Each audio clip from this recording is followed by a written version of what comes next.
All right, let's get into the Raw after WrestleMania, shall we? Yep. I see if you want to stick around, or are you good from here? Whatever works. I don't mind either. All right, I mean, you're welcome to stay. I guess I'll stay. All right. But then, So, the Raw after WrestleMania. So, pretty much, it's probably one of the best, the most anticipated Raws. We got to talk about Dallas first, then the Rock to WrestleMania. Do we? I mean, if you want. Well, it happened. Well, that happened first, and then the Rock to WrestleMania. But Yeah, I know, but I guess want to build whatever. into it that way, then that's fine. I mean, we already just talked about WrestleMania. I figure we segue from Mania to Raw. Sure, why not? Okay, so Raw after WrestleMania, pretty much the most anticipated Raw of the year, and the most exciting Raw of the year, where where fans just go absolutely crazy and make up chants as they go along throughout the night. I believe there was a wave chant in the crowd that night. If I'm correct. I'm sure there was. I don't doubt it.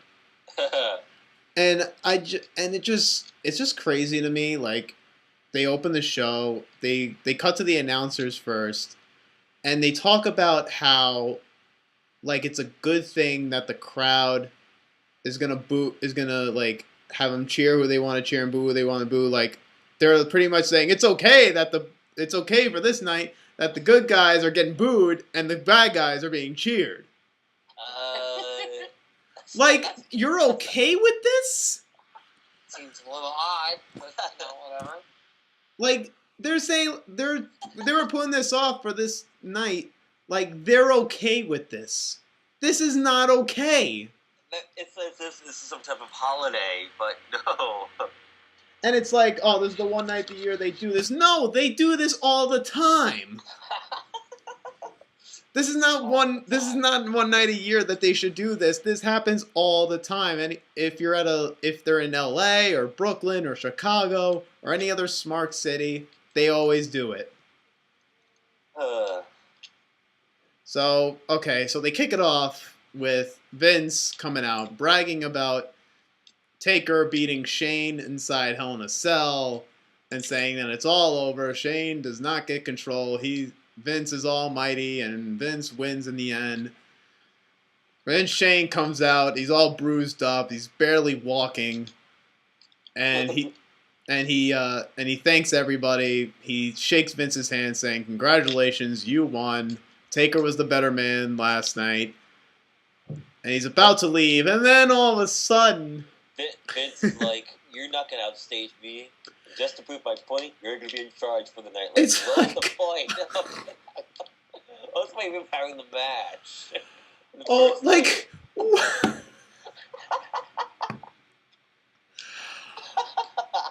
Oh my god, this is the most stupidest thing they could possibly do. Just when I thought this whole thing couldn't get stupid, you did this whole thing with the Hell in a Cell match with Taker and Shane. Taker wins so that Shane doesn't get control, but then the next night, he gets control of Raw. What was the point of this match? Holy shit. I don't get it either. I really don't get it either. Like, oh my god. This is how you prove, and he's saying this to prove my point. This is how you prove your point? This doesn't make sense. Like, oh god. Wait. You could have just had Shane win, and then you couldn't have done this whole thing. Like, I saw a meme earlier today, or even a few days ago, saying that this match, Taker versus Shane, was as botched of a storyline, if not more botched of a storyline since the invasion angle. Okay, I wouldn't go that far, but it was botched. It was definitely botched. Wait, how botched? I wouldn't say as botched as the invasion angle, but it was botched. Just by that one thing. Like, what was the point of even him going off the cell? Oh my god, you couldn't have done this. Like, all this could have been avoided. Oh my. So stupid. And Shane wasn't even heavily involved in that night. I mean, he was there backstage with Roman Reigns at one point, but that's kind of all I saw with him. I don't get it. I really don't get it. Like, so, all right. So moving on, the new. Then we get to the New Day defending the tag titles against the League of Nations. When they clearly didn't do that. When you could have done this for fucking WrestleMania. It's like, why? I don't even understand why they do this. They completely throw their pay-per-views under the bus just for the next night on Raw to have these matches. Like, it doesn't make sense. I don't get it either. They're pretty much saying that their Monday Night Raw is more important than their pay-per-views.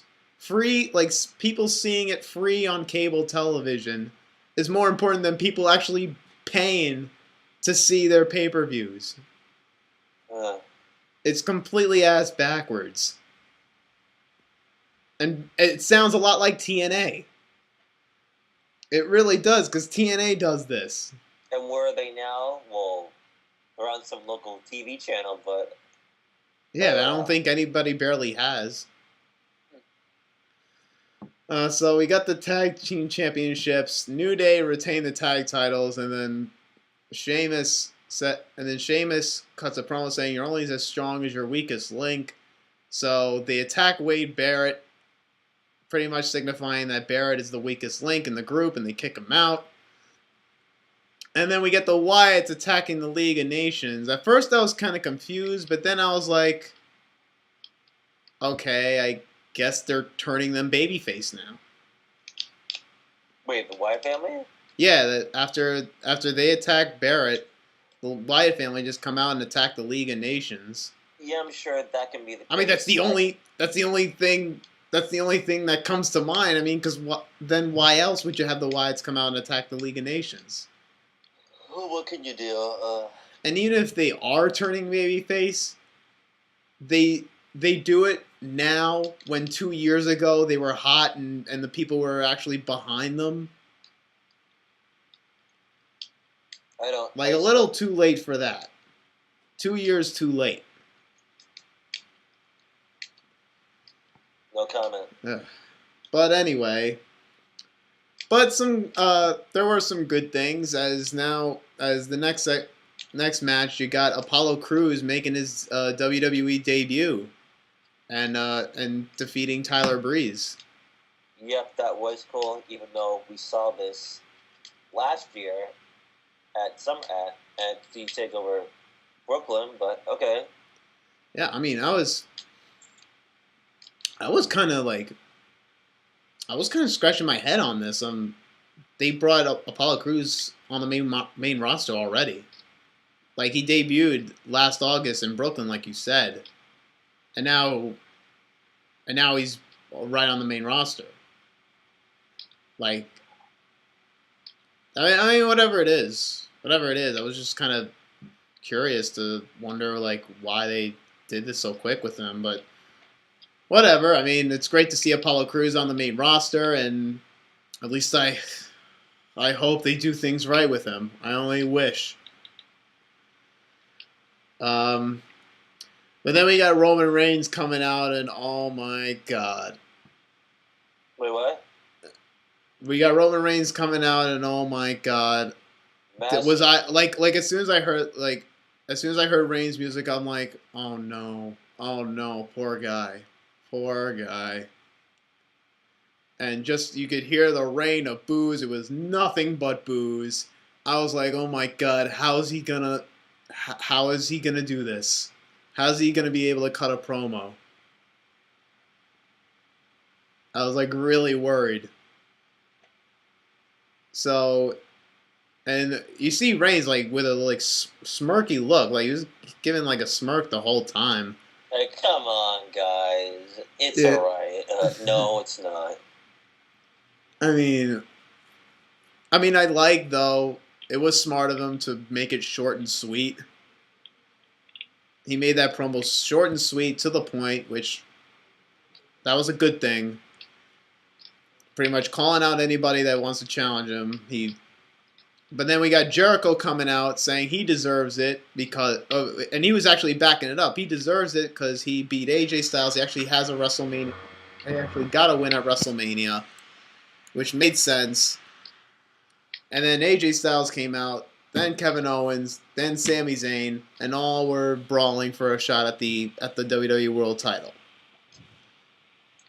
Now, in theory, though, it would have made sense for Jericho because he was the only one out of that whole 4 people that actually won at WrestleMania last Sunday. But I mean, that's just me. Any comment On what? on that whole segment with Reigns? Well, hey, Jericho and Owens and AJ came out. That was cool, and we got a Fatal 4 match out of it until Zayn got kayfabe injured and was replaced by. We'll get to that. Yeah, later. Yeah, but like you said, Zayn, actually, Zayn had an interview and talked about his, wanting to be in this match for the #1 contender spot, but then Owens took him out, which I thought was a smart move. Because now it was gonna further the rivalry between Owens and Zayn.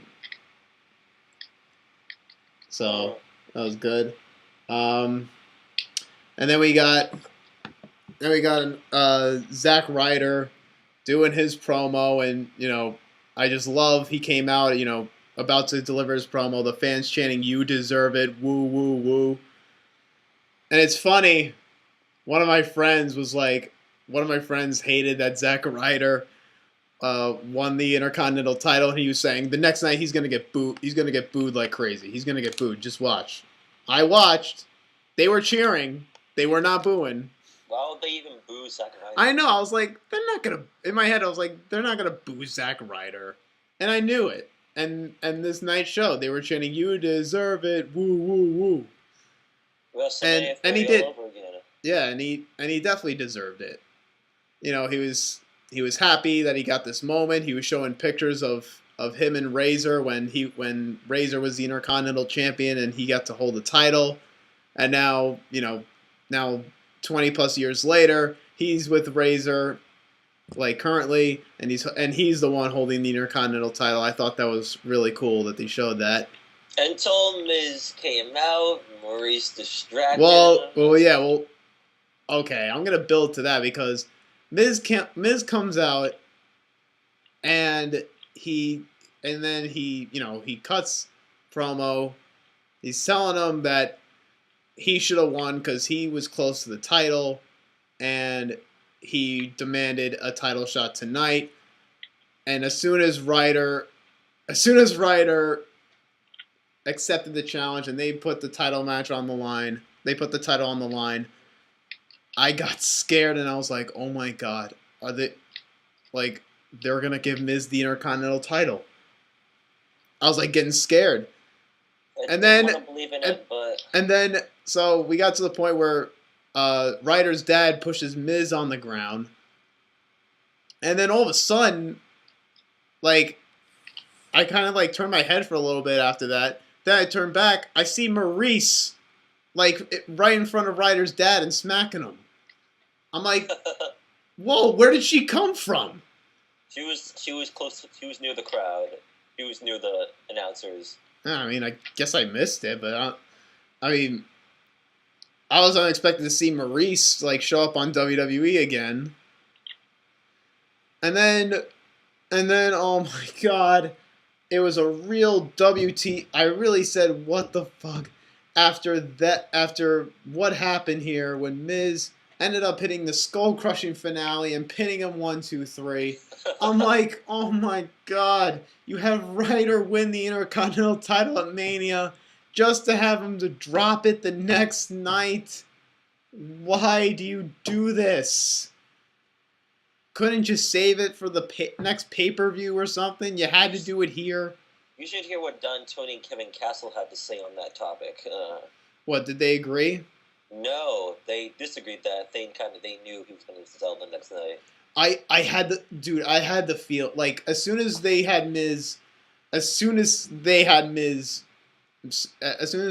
Ryder accepted the challenge to face Miz that night, I knew they were gonna drop the belt, have Ryder drop the belt. That is so ridiculous. That is so unnecessary. What was the point of having Ryder win the Intercontinental title if he was just gonna drop it the next night to Miz? That is so ridiculous. If they wanted Miz so bad to be on, if they really wanted Maurice, just a plot device, if they wanted this to be a plot device for Maurice to be back in WWE, just have Miz win it at WrestleMania, and then the next night Ryder say he got screwed and challenge him, and then do the whole thing with Maurice costing Ryder and Miz retaining. Yeah, that would have been better. That would have been so much better. They did this whole thing with Ryder winning and then him dropping it the next night. So stupid. Booking decisions. I mean, I understand they're using this to bring back Maurice, but they could have done that with Miz winning the title at WrestleMania, and then doing the whole thing with Ryder for the championship, and then Ryder losing because Maurice interfered. Yeah, but then we'll say we asked WWE this question, then they're like, "Oh, we just want to have Zack Ryder have his moment, just for that one small time." Oh my God, but if they wanted Ryder to have this moment, then just do it. And if you're gonna have Miz have him drop the belt, then do it at the next pay-per-view where you have Maurice make her come back and distract him or something. I don't get it. I really don't. Oh my God. I was so mad. I was so mad that they did that. But, alright, then you get the Women's Championship celebration. And this I don't understand. You have Lita present Charlotte the Women's Championship, but she already won it. You clearly saw her walk out of WrestleMania with the belt. Why is it there in the middle of the ring and have Charlotte come over there and get it? Shouldn't she already have it? I don't get it either. I hate when they do that. It's like, you don't need to present it to the champ. She won. She already won and took the belt after the show. That's not what happened. That's not what happened with Eddie Guerrero and Jeff Hardy. They already have the title. Yeah, shouldn't she already have the belt and come out with the belt? It had to be right in the middle of the ring. I don't know. That bugged me. But then Natalya speaks up and... Yeah, I was like, what is this coming from? All of a sudden, Natalya's speaking up? Shouldn't it be Sasha Banks? Or Becky Lynch, but I'll say Sasha because Becky Lynch tapped out.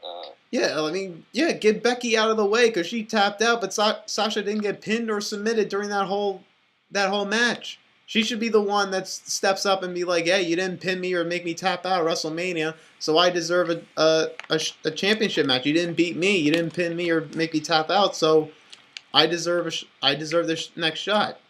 But no, Banks walks away, and now it's Natalya. Oh my God, what is going on here? Choose your opponent and go on from there. Don't make it confusing for us. Yeah. But then you get again what they usually do, rematch from last night's pay-per-view. Well, this time it was the kickoff where it was the Usos versus the Dudleys, but this time it's now in a tables match. The Dudleys get the victory this time. And it was funny how that victory happened. Dudleys. Well, it was ridiculous how Dudleys.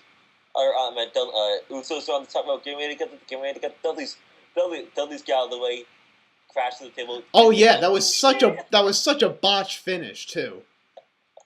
And then Bubba Ray snaps well, that's not how this works. And then throws Jimmy J to the table and does and then he was like, "Now ring the bell! Now ring the bell!" Oh my God, that was so botched because you don't win a tables match when the person moves out of the way, when you move out of the way and the person goes through the table. That's not how it works. You put somebody through the table. Wait, were you laughing or were you just? I was confused. I was literally confused. I was literally like, wait, that's not how you win. And then he threw the other Uso into the table, and I was like, okay, that's how you win. So the Dudleys win, and then, but they made up for it. This all made up for it after the match when we got the debut of Enzo and Big Cass. Oh yeah, that was an awesome moment right Oh there. god, and that crowd freaking pop, man. You talk about pop of the night. That was pop of the night. Yeah, and all that trash talk towards the Dudley Boys, I thought we were gonna actually get a confrontation, but no, we'll have to wait till payback. Apparently. Yeah, I mean, if it is gonna be at payback, which most likely it will be. But yeah, and obviously awesome promo by Enzo and Cass, just taking the Dudleys to school on that promo. Yeah. Like they were just on fire that whole time. It was great. I enjoyed every minute of Enzo and Cass there. You're soft. Yep. SAWFT. And then we have the main event. Well, first, I mean, I didn't write this down in my notes, but I knew this happened, or I didn't even see it on Hulu when I watched it. Baron Corbin and Dolph Ziggler got a double count out when they faced, which, I mean, okay, I mean, that was kind of confusing. That was kind of like, why did you have to have both of them be counted out? Why couldn't you just have Baron Corbin beat Dolph Ziggler? But I rest my case. Then we finally get to the Fatal 4-Way match itself, the number one contender spot, and I was really wondering, oh my god, who is going to replace? I actually thought at one point it was Seth Rollins that was going to replace Sami Zayn. I actually thought Rollins was going to come back. Then I know. But we got something even better. Cesaro. And I was and once I heard that siren, man, I was like, oh my god, no way! I was freaking out. I was marking out and everything. And we thought Cesaro. I actually believed Cesaro was gonna win, but I was baffled. Like, wait, AJ won the match? Like, okay. Yeah, I know, and the whole match itself, like, or AJ winning, like, it really took me off guard. I think it took everybody off guard too. Why? Cause like, I didn't really expect AJ to win this.